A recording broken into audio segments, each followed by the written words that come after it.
on the course of the war. Every day we understand the needs, what we need to do and how it affects our servicemen. На хід війни ми щоденно розуміємо там потреби. Factories are churning out shells, mortar rounds, military vehicles, missiles and other items crucial to the war effort. Indigenous production tripled in 2023 as compared to the year before, and a six-fold increase has been projected for the current year.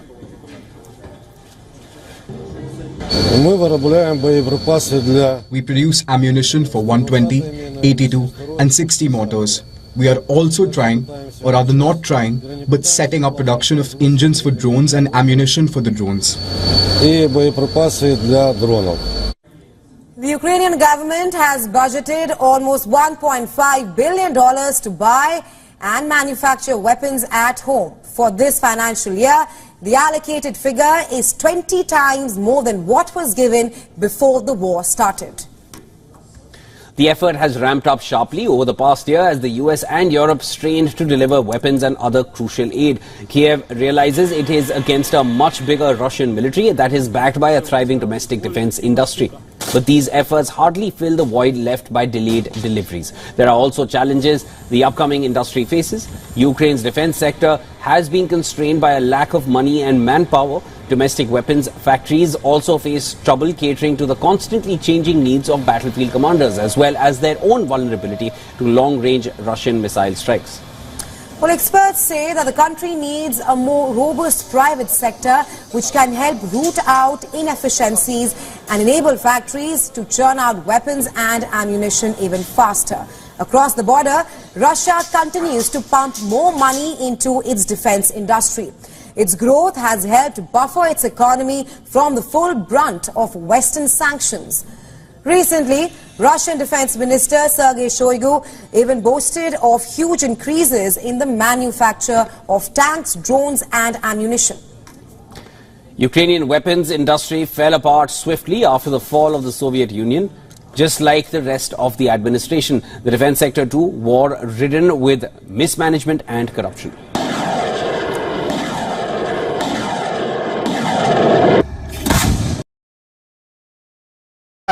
Express show ebintu nabyo kwerwanaho ningamba butosha ebintu nabyo kwerwanaho nincha kubagambira burijo nti omunsomo oshemeye kuba no manya ngoruho ahabwawe utakabazire muntu wa kabiri utakabazire akuzara ningo utakabazire uwo kuzara ningo utakabazire omuchara wawe omukazi wawe ningasha mushija wawe iwe nkiwe nkomuntu ayina ndeba banzo mayengo munsomo oyemereireho ahabwawe iwe nkomuntu omwe iwe wamara kwekora mu murumo ukajotereka nkoreki dekanyejumbere omukinteki noza kushanga kandi obwire burakorataho misho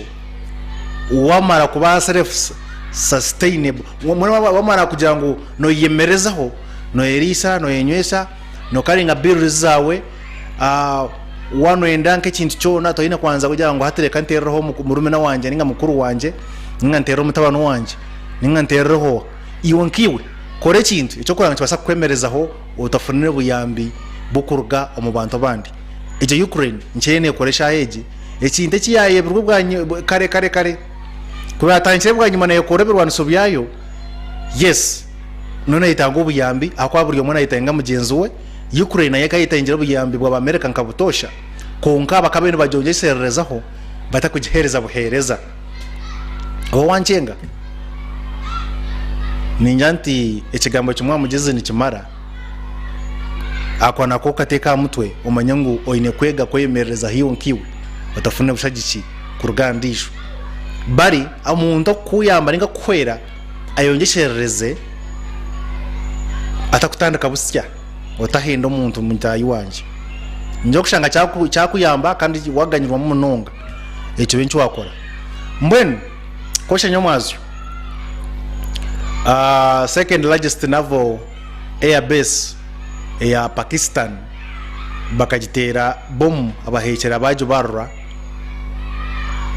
kuba mazejo barra government yazagira ngo eronde umuntu yabasa kubarura message noha yasa kutera y'ubom noha yabasa kucumbagiza ubuhereza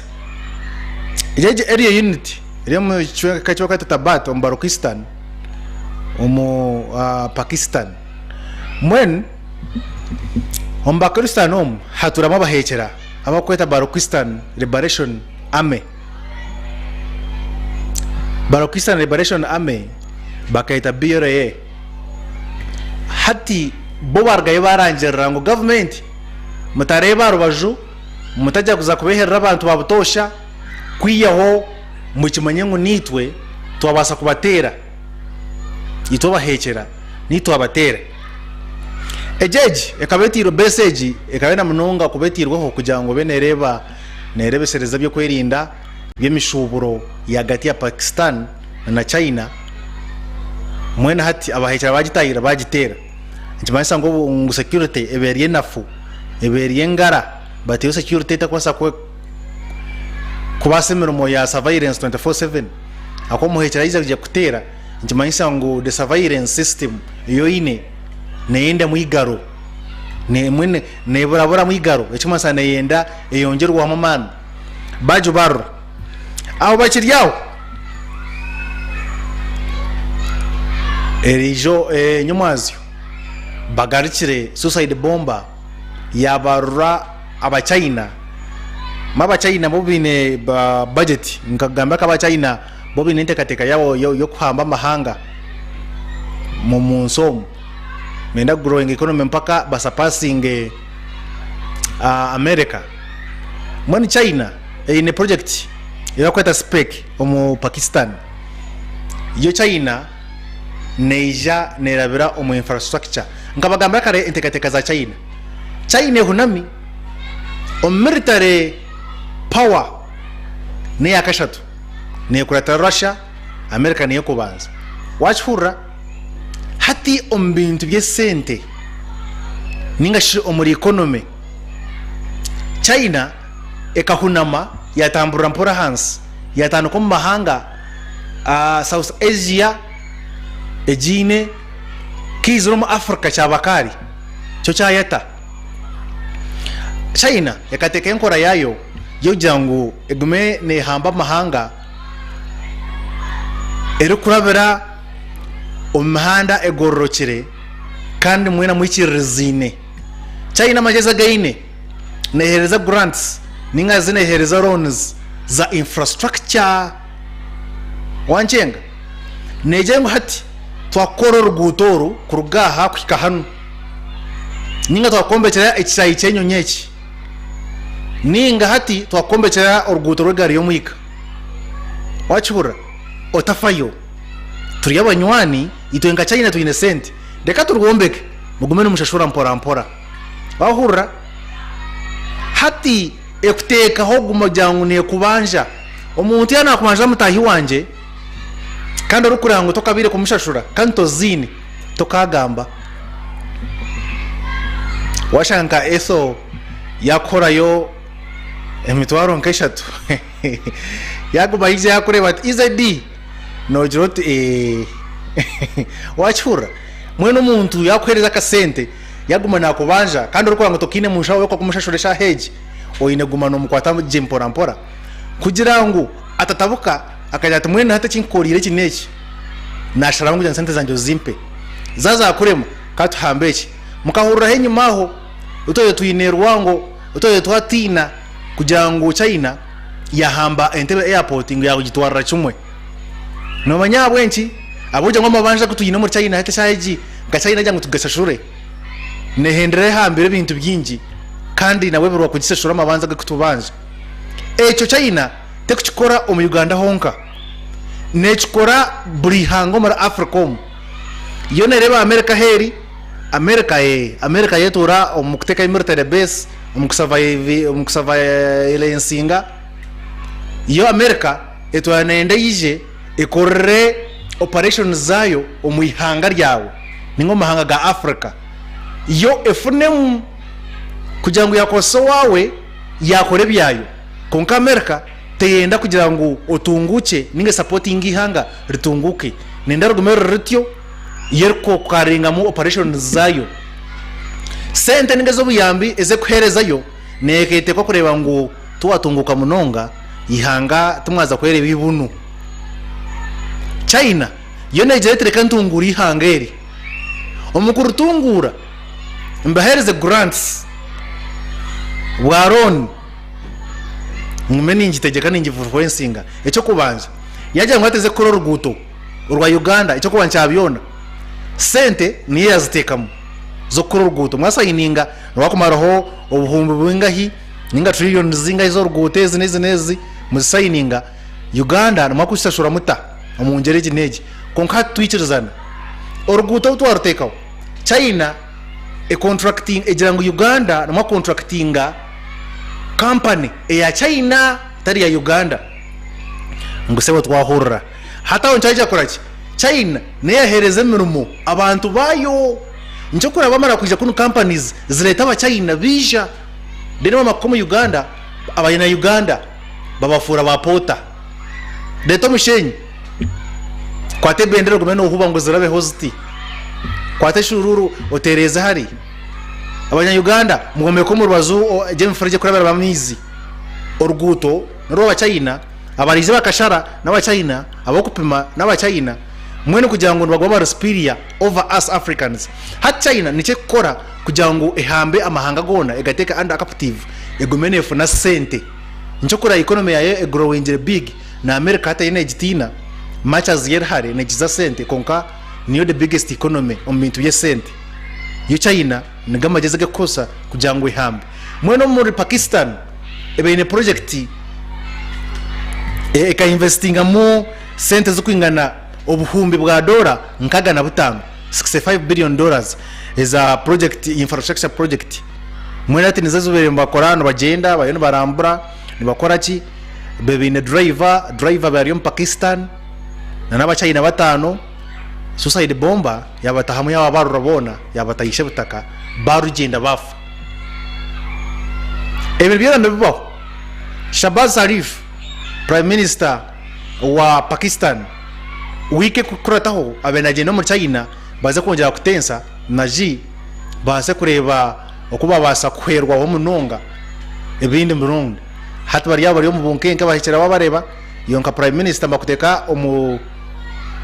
mu kintu cyo kugira ngo oyeshoboreho orebe akoso makakayo mbakugira ngo prime minister wa China nakugira ati abantu bitu ahabwenchi bafera Pakistan abwenchi babisire abantu batano ba China n'abantu bamana munonga abwenchi mu bisire babakakakange ushange babateka hona na engere ndijo yo kubanyunyuta makantu abwenchi ndakibireho agango makuru ngaruke.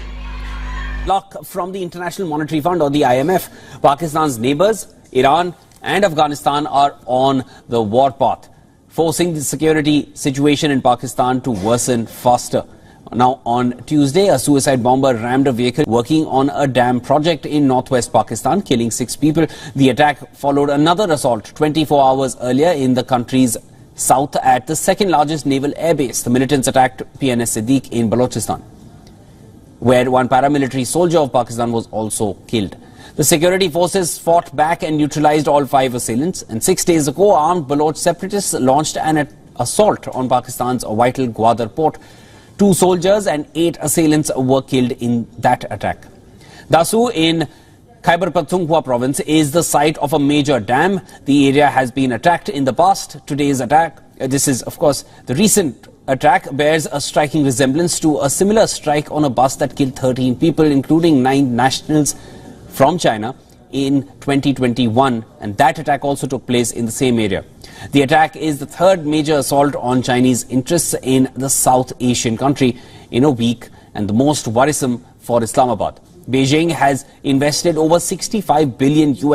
in infrastructure projects as part of the CPEC under its ambitious Belt and Road Initiative. A grim-looking Shahbaz Sharif rushed to the Chinese embassy to extend his condolences on the death of 5 Chinese nationals. The attacks come a week after the Prime Minister is expected to fly to Beijing, his first foreign visit after taking office. Obviously, he will have to answer tough questions. Baloch separatists who have long fought for independence have claimed responsibility for numerous attacks on CPEC projects and personnel. They accuse Islamabad of playing into the hands of the Chinese and allowing it to exploit the resource-rich region of Balochistan. Faced with these recurring attacks, China is reportedly pressuring Pakistan to allow the building of outposts to another station with its own armed personnel. Islamabad has so far kept the proposal at bay, but in the face of repeated attacks, will the Chinese government still rely on Pakistan's forces to provide security for its interests that are in the mineral-rich Balochistan region? That is a matter of wait and see at the moment.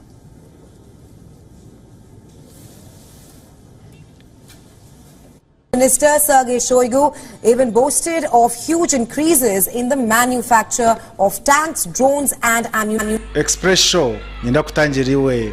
mugenzi wanje yawasa kuba natambura nitwe mpaka mwene je niyo spec China Pakistan economic corridor nakuba kukija oro gutoremba kora ndutwara 3000 kilometers enkumishatu na kutambura mune bindi abona wawasa kuba barura Pakistan yene kwa kubasa kachona kugira ngo banze rumbe bahekera ba BRA base kureba uko basa kubitwaza mpora mpora mwen dakika nani ishatu zari ngomshamshanju ziyangu Israel eine nkanagambira bwenki Americanet na Israel omuri America haramu Israel American Public Affairs Committee ibakwita IPAC mwen IPAC nechibina ekiriwe omuri America ekikusinga yo kurobinga kirimu aba Israel kirimu nabo aba America konka bine eshagama yaba Israel mwene Israel Americans hata kibine ekyo bakachikora bacheta IPAC American Israel Public Affairs Committee. Eje kibina nishitetemesa omuri America no manya America omuntu wena waza kwesimba no kwata okora fundraising yo kufundraisinga mweni yo kujangu ekunganye sente erunane sente ezira kwere omuntu ambura yawe na nezira kwere omuntu kozesa wano tambura no kora campaigns istari mu Uganda government ne baha yaka sente kache ni oyongeserereza konko muri America bamara kuchireba ngo nokora fundraising center zo kuraisinga umfundraiser wakunganya mubanywana bawe ombahibo buyambi nano mbitongore bindi zona nizibana zirebwa kandi ziri accounted for iwo nkomuntu politician tokwata mu center zawo ngo wazitekamu ncho kureba na Donald Trump nawe yana isimba akaruruka Republican bendera Republican aine sente nagaga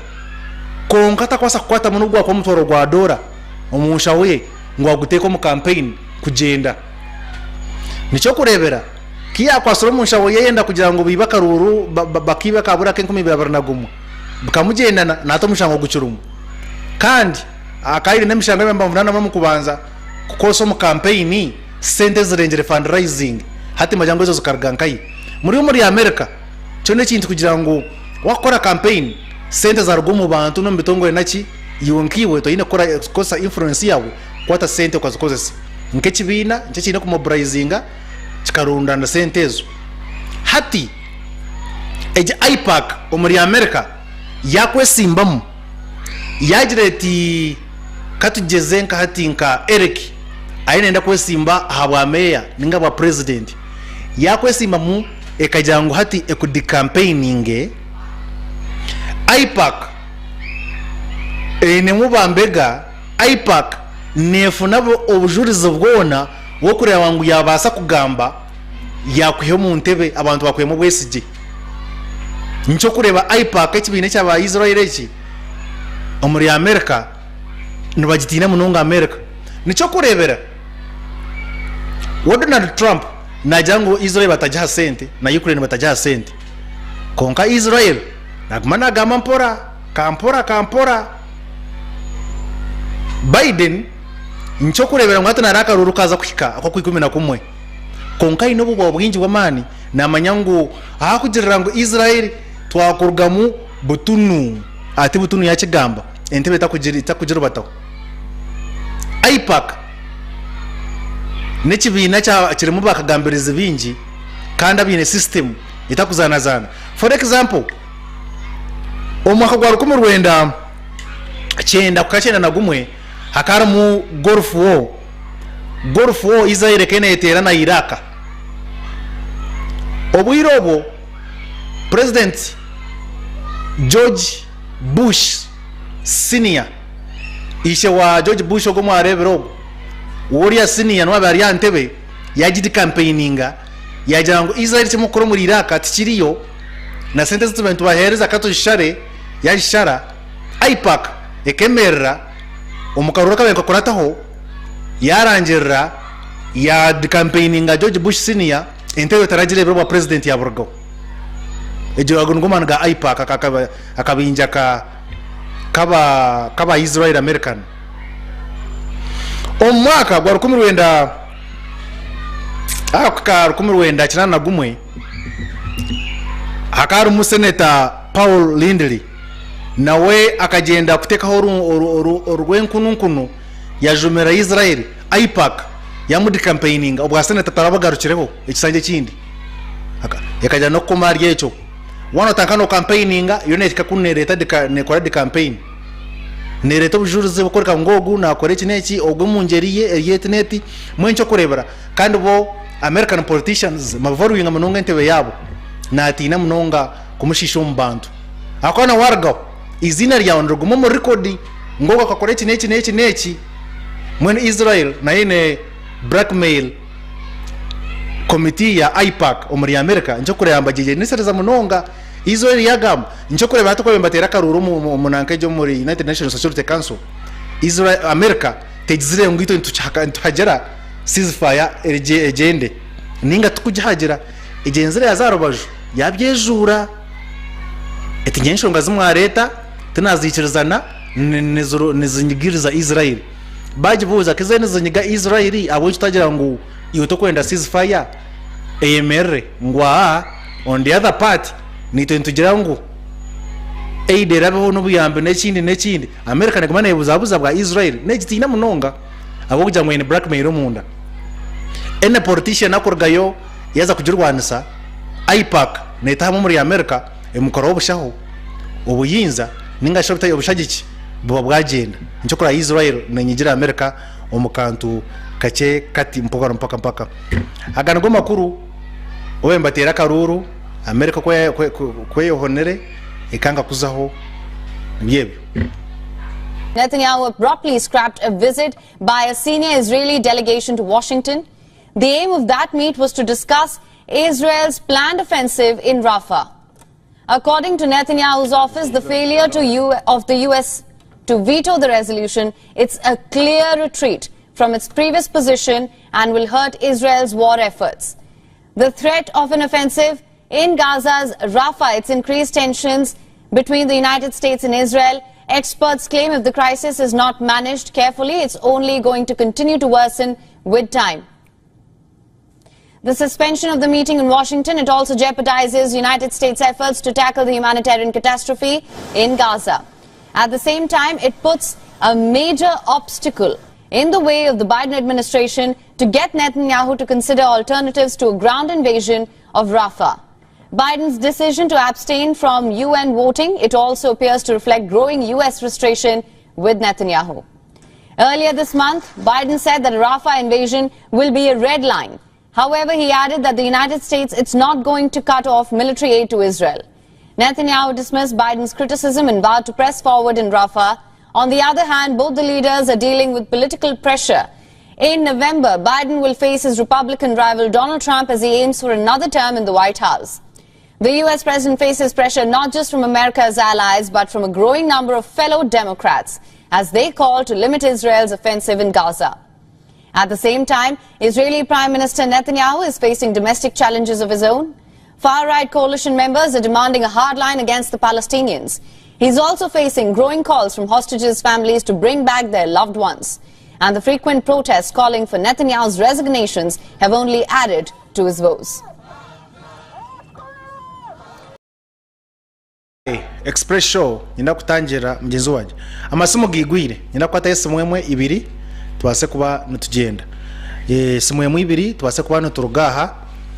wenshonga yakire Trump nawe muri America yonarra bwanyuma yo kumuchwera ziri bondage bakagenda bapiringa mu koti sente za bamushariye kugira ngo ashashure nka bondage sente za bondi zo kusizinga ibyo bwigabye bazicendeza kurugara miliyoni zi5 nina izo mbashaba baro yabateka kwetombita kwabo nabo kubagireyo umuramuzi yazicendeza yagira ngo ashashure miliyoni za dola 15 mwene batirebe butikirizana bataye byo kubara babara barebesereza mwe bajya ngo bondi yanyu ashashure miliyoni 15 butakakira kubanza bamwongire mpaka ro kubanza kandi babitakira ubu iyo bwige byawe tubase kuba netibitwara twayongere Moscow abantu batire abantu